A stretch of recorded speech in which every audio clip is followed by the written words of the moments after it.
शेतातील गमती जमती आणि जत्रेतील मजा मस्ती सगळं काही छान झालं आणि त्यानंतर आम्ही दुसऱ्या दिवशी निघालो घरी. आता कुठेही गेल्यानंतर मुलं आजारी पडतातच आणि मुलं आजारी म्हटल्यावरती आपल्याला दवाखान्याच्या फेऱ्या कराव्याच लागतात.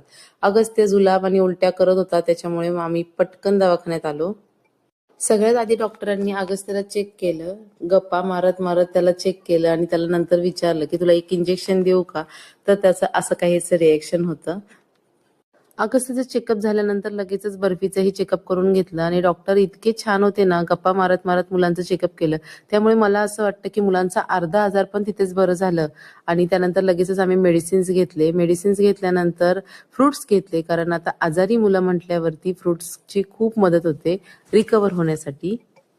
आता ऊन तर भरपूर आहे, पण तरीही आम्ही आमचा पुढचा प्रवास केला. फायनली आम्ही आमच्या नगरच्या घरी आलो. तिथे आल्यानंतर मी माझा जो भाजीपाला आणलेला होता तो मी निवडायला घेतला आणि त्याच्यामध्ये मला अगस्त्य बर्फीने खूप मदत केली हा वाटाणा सोलण्यासाठी. कारण संध्याकाळी अचानकच माझ्या घरी पाहुणे येणार होते. पाहुणे म्हणजे लांबचं कोणी येणार नव्हतं, तर माझ्या माहेरचीच माणसं येणार होती. त्यामुळे पटकन स्वयंपाक करून घेतला आणि काही नाही, पावभाजीच बनवली. कारण माझं पीठही संपलं होतं. थोडंसं पीठ जेवढं शिल्लक होतं तेवढ्याच्या चपात्या करून घेतल्या. मुलांना खेळायला सोडलं होतं. मुलं मस्त अशा आकाशात उडणाऱ्या पक्ष्यांच्या थव्याकडे पाहत बसले होते. खूप आणि माहेरची लोक आल्यानंतर खरं सांगायचं तर सगळं विसरून गेले मी, अक्षरशः व्हिडिओ काढायचं सुद्धा. कोणी दिसलंच नाही. मी व्हिडिओ काढायचं लक्षातच नाही. यायचं का तू सकाळी सोड दुसरी तुला यायचं का? नाही, उद्या शाळा बुडून आहे ना. अगस्त्य बाय हार्दिक. खरं सांगायचं तर तास दीड तासांचा प्रश्न, पण आहे ना या तासाभरात हार्दिकला इतका लाळा लागला आणि तो जायलाच मागत नव्हता.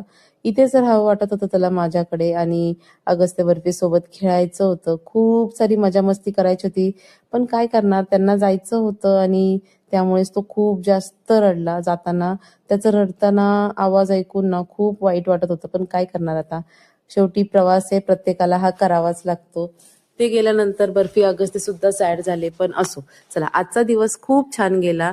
व्हिडिओज काढल्या नाहीत, आठवणी क्रिएट केल्या नाहीत, पण खरं सांगू का, माहेरची माणसं घरी आली ना की आपल्या मनाला खूप समाधान भेटतं. बरोबर की नाही? तुम्हालाही असंच वाटतं का? नक्की कमेंट करून सांगा.